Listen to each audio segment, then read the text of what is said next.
Radio, le journal des sports. Et bonjour mon cher Jules Boscherini. Et bonjour mon cher Maxime Yeddo. Qu'est-ce qu'on fait en ce dimanche matin pour bien commencer ce journal des sports ? Eh bien on commence avec la 19e journée du top 14 qui bat son plein depuis hier.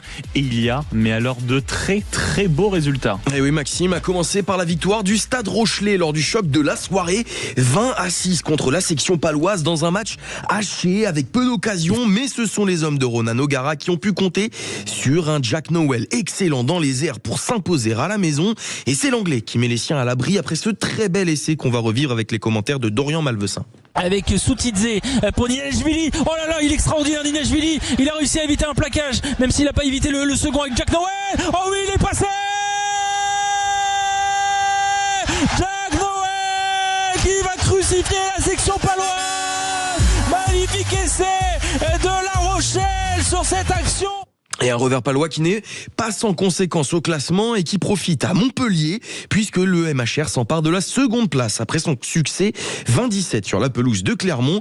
Et ce n'est pas la seule victoire du week-end, Maxime, puisque 3 autres équipes se sont imposées hors de leur base. Hier, c'est le cas du Stade Français qui s'impose avec le bonus face au RC Toulon 46-27 et défait dès son retour aux affaires. Pierre Mignoni, le manager du RCT, n'a pas pour autant dit au revoir aux phases finales. On a manqué cruellement d'efficacité près des lignes et ça a été très dur pour nous mentalement de remettre le couvert, d'y revenir et de ne pas marquer à chaque fois. Rien n'est perdu encore. Il nous reste 7 matchs. Voilà, il faut continuer, il faut rester solidaire et rester ensemble. De son côté, Bayonne remporte son premier succès en 2026 après sa large victoire à Montauban.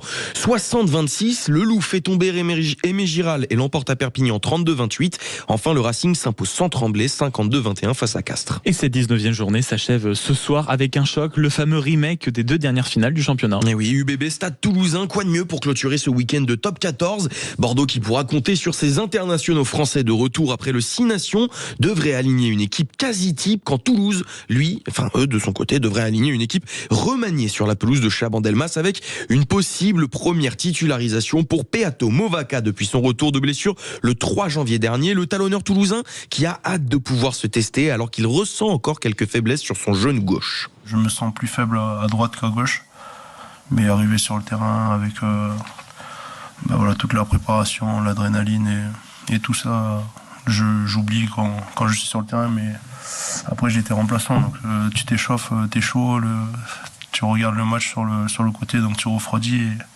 voilà, j'avais hâte de commencer pour voir comment mon genou va tenir, mais après il est revenu à 100%. Un coup d'envoi de la rencontre à 21h05 en direct sur Sud Radio, la radio du rugby. Donc vous avez le programme de votre soirée. D'abord de 19h à 21h, on suit attentivement le résultat des élections ville par ville avec Patrick Roger, 19h 21h. Et ensuite, ça sera le Sud Radio Rugby avec le camarade Alexandre Priam, notamment pour suivre ce choc. On change de ballon, mon cher Jules, et puis on passe au football. Paris qui a fait le job et qui reprend donc les commandes de la Ligue 1 après son succès, c'était hier soir. Et oui, grosse victoire des Parisiens, 4-0 sur la pelouse de Nice, 4 buts pour 4 buteurs différents, dont celui de Désiré Doué. Après un magnifique travail de Nuno Mendes sur le côté gauche, but qu'on va revivre avec les commentaires de nos confrères de Ligue 1+. Avec Nuno Mendes, le tacle de Sanson, Nuno Mendes sur le pied droit, Nuno Mendes avec Désiré Doué, le contrôle, la petite touche, la frappe sous la barre, le 2-0, ce but-là ne souffrira d'aucune contestation. À noter également hier les victoires de Toulouse et Auxerre respectivement 1-0 contre Lorient et 3-0 face à Brest. Suite et fin de la 27e journée de Ligue 1 aujourd'hui. 5 matchs dont 2 chocs au programme. Lyon-Monaco à 15h et Marseille-Lille à 17h15. Et puis il y a aussi toujours en football un point de vue économique à présent avec une dépendance à l'UEFA toujours plus importante. Et oui, ce malgré 2 éliminations en Coupe d'Europe cette semaine, Maxime, c'est assez paradoxal même puisqu'avec déjà 274,7 millions d'euros de recettes européennes cette saison, l'UEFA peut être considéré comme le premier sponsor de la Ligue 1. Vincent Chaudel, le fondateur de l'Observatoire du Sport Business, est avec nous pour tout nous expliquer. Bonjour Vincent. Bonjour Jules. Alors on parle de cette UEFA dépendance des clubs de Ligue 1 depuis plusieurs mois déjà. Plus aucun doute désormais, comment est-ce qu'on en est arrivé là ? On en est arrivé là parce que nos droits télé se sont effondrés, bien évidemment, mais on est aussi là parce qu'il y a un match entre l'UEFA et la FIFA. C'est-à-dire que les deux cherchent à avoir une main prise sur l'économie des clubs pour avoir la fidélité des clubs.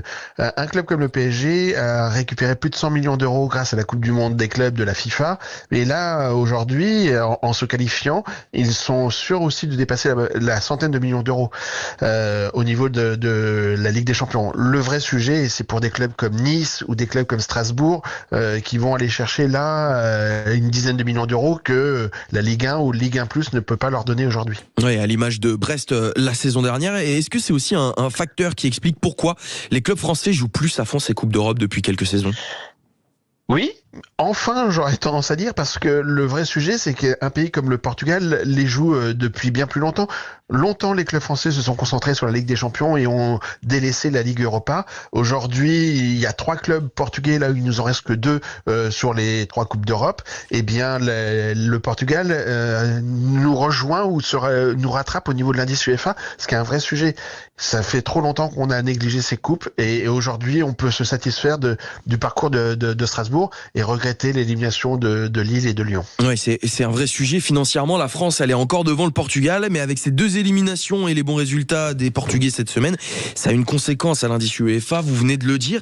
Est-ce qu'à terme, ça pourrait aussi se répercuter sur les recettes ?